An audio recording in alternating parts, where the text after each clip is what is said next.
नमस्कार दोस्तों। आज जिस प्लांट के बारे में मैं आपसे बात कर रही हूँ ना, उसका नाम है जूनिपर। इसका नाम जूनिपर है दोस्तों। ये 3-4 महीने पहले मैं नर्सरी से लाई थी, तो उन्होंने नाम कहा कि इसका नाम जूनिपर है। मैं जानती थी इस पौधे के बारे में, तो मुझे ये पौधा दिखा और मैंने ये ले लिया। दोस्तों, उन्होंने जो ये पौधा दिया था, उसकी सारी यहाँ से ये पत्तियाँ हैं ना, ब्राउन हो रखी थी। ब्राउन शायद ये इसलिए हो रखी थी, हमारे यहाँ बहुत ज़्यादा गर्मी है, धूप के एक्सपोजर में आके ये पत्तियाँ थोड़ी सी जल गई हैं। अब ये देखिए, अच्छे से इसकी पत्तियाँ आ गई है। जैसे ही मैंने इसका ध्यान रखा, मैंने इसका सोयल मिक्सचर अच्छा बनाया। ये देखिए, इसकी ये आप ये देख रहे हैं, ये अब नई नई पत्तियां आनी शुरू हो गई हैं। किस तरह का सॉइल मिक्सचर बनाना है, जब भी एक जो भी प्लांट लाते हैं ना, अगर हम उसका सॉइल मिक्सचर अच्छा नहीं बनाते हैं ना, तो कारण यही होता है वो कि प्लांट खराब हो जाता है। इसका सॉइल मिक्सचर बनाने के लिए आपको 40% सॉइल चाहिए और 40% ही आपको वर्मी कंपोस्ट। इसमें मिट्टी की जो मात्रा है ना, थोड़ी कम होके खाद की मात्रा थोड़ी आपको ज़्यादा रखनी है। और उसके बाद 40 मिट्टी होगी, 40 खाद होगी, और थोड़ी सी 10% इसमें पत्ती की खाद या मिक्स खाद, पत्ती की खाद, और थोड़ा सा इसके अंदर ऐसा पेस्टिसाइड डालना जिससे इस पे फंगस और कीड़ों का अटैक ना हो। इस तरह का मिक्सचर बना के, और हाँ, थोड़ी सी इसमें आप रेत भी डालिए ताकि इसके अंदर जो पानी है वो बिल्कुल खड़ा ना हो। क्योंकि मेन जो समस्या है, अगर इसकी ड्रेनेज सिस्टम अगर हमारे गमले का और मिट्टी में निकासी की अच्छी वो नहीं होगी, होल्डिंग की कैपेसिटी अच्छी नहीं होगी, तो ये पौधा को ख़राब करने का यही कारण है। दोस्तों, आपको इस बातों का ध्यान देना है। दोस्तों, आपने ये मोर पंखी देखी होगी, जिसको थूजा नाम से जाते हैं, ये उसी की मतलब फैमिली से आता है ये वाला पौधा।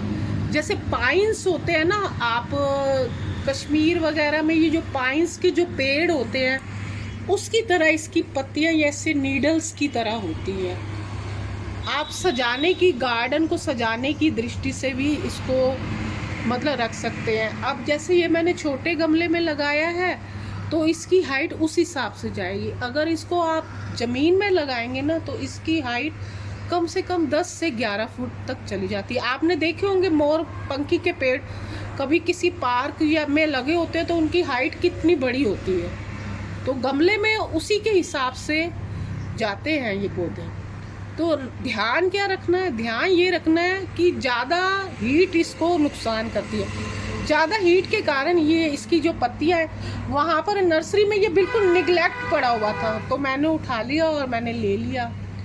तो इसकी जो अब ये ब्राउन पत्ती है ना, आप इसको तोड़ दीजिए। मैं इसको अब इस तरह से इसको तोड़ दूंगी, क्योंकि जितनी भी आपको ब्राउन पत्तियां दिखे ना, आप उसको तोड़ दीजिए। तोड़ने से ये होगा कि भाई ये आगे फैलेंगी नहीं, मतलब ब्राउन इसका जो ये पत्तियां हैं वो आगे फैलेंगी नहीं, फंगस नहीं आएगा प्लांट में। और इसके साथ साथ जो पानी इसको देना है, अब जैसे इसकी जब मिट्टी सूखती है मैं तभी पानी देती हूँ। ऐसे इसको ज़्यादा ओवर वाटरिंग इस पौधे को नुकसान करता है। ओवर वाटरिंग से ये पौधा खराब हो जाता है। आपको इसको ज़्यादा पानी, जब इसकी आपको मिट्टी सूखी लगे, भाई सूखी है, और इसको रोटेट करते हैं, क्योंकि सूरज की रोशनी जहाँ पड़ेगी उसकी पत्ती हरी होगी, नहीं तो अगर जहाँ नहीं पड़ेगी उसकी पत्ती ब्राउन। ऐसे ऐसे ना इस तरह से गोल गोल घुमाते जाइए। जैसे कभी भी आपको मौका मिले, इसको इस तरह से गोल गोल घुमाते जाएंगे ना, तो ये चारों तरफ से आपका हरा भरा होगा। अब सर्दी में भी ये अच्छे से सरवाइव कर जाता है। ऐसा हार्डी प्लांट है, कोई ऐसा ये नहीं है कि सर्दी में ही सरवाइव नहीं, सर्दी में भी ये सरवाइव कर जाता है।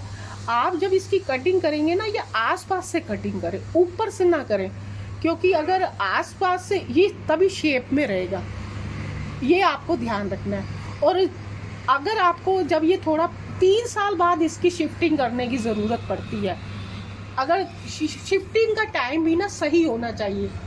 अगर आप इसको बेटाइम शिफ्टिंग करेंगे तो ये पौधे की जो ग्रोथ है ये रुक जाएगी। झाड़ी नुमा प्लांट होता है ये थोड़ा। और इसके साथ साथ अगर आप इसको थोड़ा सा, इसमें भी थोड़ा सा फ्लाइंग तो कुछ इंसेक्ट्स का अटैक हो जाता है, तो अगर आप मिट्टी में कोई भी फंगिसाइड मिलाएंगे तो इस प्लांट में फंगस नहीं लगेंगी। किसी भी डेकोरेटिव आजकल वो चीनी के आते हैं ना, वो अगर आप उसमें ये उगाए ना, ये बड़ा खूबसूरत लगता है। तो मतलब तेज़ धूप से थोड़ा बचा के और थोड़ा सा झुंड में, पौधों के झुंड में रखिए। बस इन्हीं बातों का ध्यान दीजिए। ये आपका जो जूनिपर प्लांट है आपके घर में गमलों में अच्छे से ग्रोथ होगा। मैं तो गमले में उगा रही हूँ, तो मैं गमले के हिसाब से बता रही हूँ कि आप इसकी किस किस के पानी की ज़रूरत हो तो तभी दीजिए। थोड़ी सी मिट्टी सूखे, भाई आपको लगे 70 या 5 या 80% इसकी मिट्टी सूखी है, आपको तभी पानी देना। धूप की एकदम इसके ऊपर सीधी किरणें नहीं पड़नी चाहिए। हार्डी प्लांट है ये, अच्छे से चलने वाला प्लांट है। बस आप इन्हीं बातों का आप ध्यान दें। आशा है मेरी आपको जूनिपर प्लांट के संबंध में मेरी ये जानकारी पसंद आई होगी। आप मेरे चैनल को सब्सक्राइब करें, लाइक करें और शेयर करें। Thank you.